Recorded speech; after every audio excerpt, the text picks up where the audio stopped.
गुजरे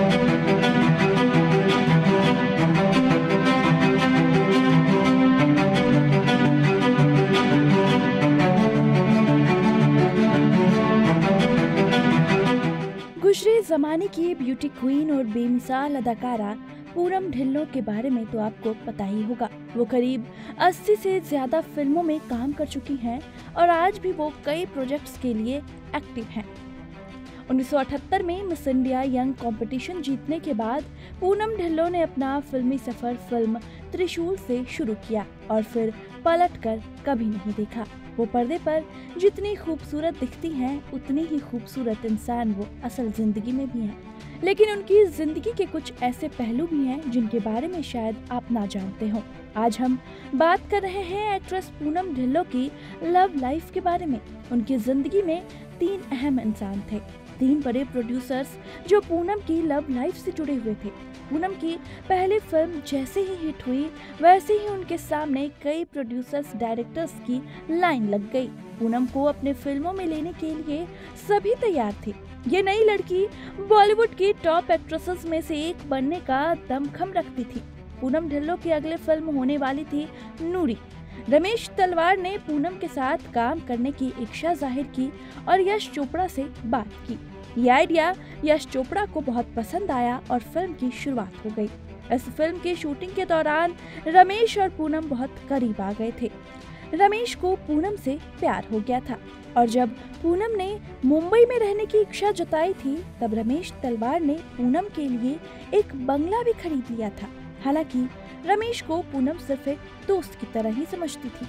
पूनम को जब ये एहसास हुआ कि रमेश तलवार के मन में उनके लिए फीलिंग्स है तब उन्होंने रमेश से दूरी बना ली। इसी दौरान पूनम का नाम यश चोपड़ा से जुड़ा। उस वक्त के सबसे चर्चित बॉलीवुड गॉसिप्स में से एक था ये। हालांकि पूनम ने हमेशा सिरे से इसे नकारा और इसे बहुत ही आपत्तिजनक गॉसिप माना। लेकिन ये बात भी सच है कि पूनम के करियर को बनाने में यश चोपड़ा का बहुत बड़ा हाथ था। पूनम की जिंदगी के दूसरे सबसे अहम प्रोड्यूसर्स थे राज सिप्पी। राज और पूनम की मुलाकात एक शूटिंग के दौरान हुई थी और पूनम को राज से प्यार हो गया। हालांकि उस वक्त राज शादीशुदा थे। पूनम और राज एक साथ वक्त बिताने लगे और एक वक्त ऐसा आया जब पूनम राज से शादी भी करना चाहती थी, लेकिन वो राज का घर नहीं तोड़ना चाहती थी।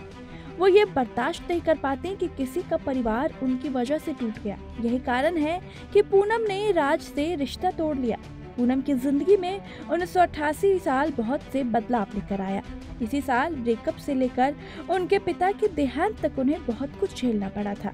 इतने सालों में पूनम ने इंडस्ट्री में अपनी अलग पहचान बना ली थी, लेकिन 1988 में वो खुद को अकेला महसूस करने लगी थी। एक दोस्त के फार्म हाउस पर होली सेलिब्रेशन के दौरान पूनम अकेली बैठी हुई थी। उसी वक्त अशोक ठाकरिया ने उन्हें देखा। पूनम को चीयर अप करने के लिए उन्होंने एक बाल्टी पानी उनके ऊपर डाल दिया और पूनम से बात करने लगे। पूनम को उस वक्त अशोक का साथ अच्छा लग रहा था। धीरे धीरे पूनम को अशोक ने फूल भेजने शुरू कर दिए। जल्द ही पूनम ने भी हाँ कर दी और उसी साल इनकी शादी हो गई।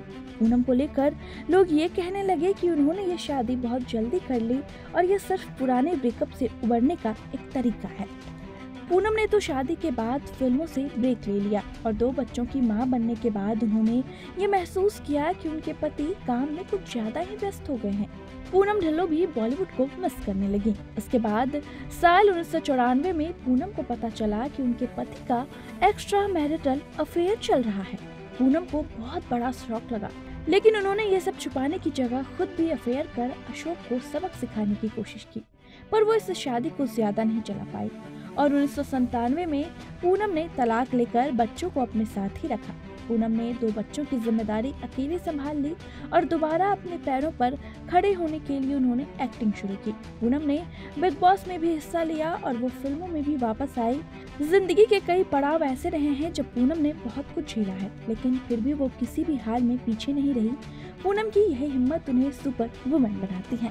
आपको कैसा लगा ये वीडियो हमें कमेंट करके जरूर बताएं और बाकी कैसे और खबरों के लिए देखते रहे TNP एक्सप्लोर की वीडियोस।